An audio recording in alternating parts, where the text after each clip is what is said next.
mesleklerine daha nitelikli hazırlanabilmeleri için Türkiye'nin çeşitli illerinde sertifikalı öğretmenlik vizyon programları organize edilmektedir. Spor ve sanat başlıklarıyla kardeşlik ortak paydasında buluşturmaktayız.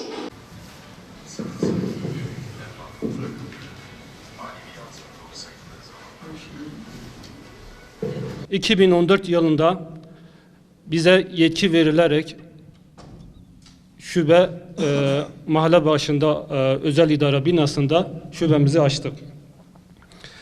Yönetim kurulumuz 20 kişilik. İçerisinde tüzük gereği avukat, doktor, mimar, mühendis, eğitimci, esnaf, iktisatçı, muhasebeci, öğretim görevlisi olmak zorunda. Biz de bu şartları oluşturarak yeni yönetimimizi 2014 yılında kurmuş olduk. Kurulduğumuz günden itibaren Milli Eğitim İşbirliği ile Kur'an kursu bayan hocalarına yönelik 4-6 yaş çocuk gelişim kursunu açarak yaklaşık 6 ay içerisinde kursu verip 120 kişiye sertifikalarını verdik. Aynı şekilde Gençlik Spor Bakanlığımızın desteklediği yaklaşık 500 kişiyi Ebru, Hüsnihat, Osmanlıca, Arapça, Çini kursu vererek onların da bir yıl içerisinde sertifikalarını verdik. Yine farklı bir projeyle 70 kişilik öğrenci grubuyla 13 günlük onları baz alarak Şanlıurfa, Antep, Osmaniye, Konya, Denizli, Çanakkale, İstanbul, Bursa, Ankara gezisiyle ödüllendirdik.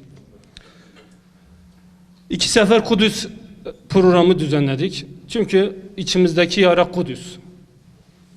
Yani Kudüs her şekliyle bizim gönül yaramız, gönül coğrafyamız. Allah nasip ederse bu yılki Kudüs programımızı da inşallah yakın zamanda ekip hazırlayıp yola çıkacağız inşallah. Aynı şekilde bir büyük umre projemiz vardı. Onu da geçen yıl yaptık. Yaklaşık bir 70-80 kişiyle Muş'tan kalkma suretiyle götürüp getirdik. Rabbim nasip ederse inşallah bu yılda ikincisini düzenleyeceğiz. Tabii ki hedeflerimiz arasında Bosna da var.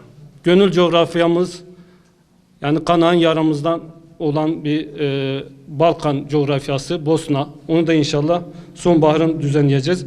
Tabii biraz da geriden bir tarihe baktığımız zaman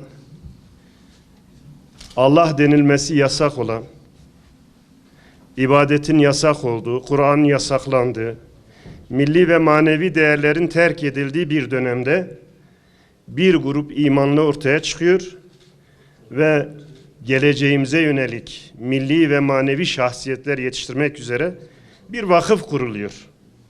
7 Ekim 1951. Çok zor şartlar. Şimdiki gibi değil. Biraz önce değerli başkanım hizmetlerini anlatırken hakikaten güzel şeyler olmuş ama biz bugün çok şeylere sahibiz elhamdülillah. Ama o günlerle kıyasladığımız zaman ne zor şartlar altında ne babayitler ortaya çıkmışlar ve elhamdülillah şimdiki neslin yetişmesine vesile olmuşlar. Bizim hedefimiz hep geleceğimizi teslim edeceğimiz milli ve manevi değerlere sahip, içinde Allah korkusu olan imanlı bir gençlik yetiştirmektir. Geçmişte üniversitelerde ikna odaları vardı.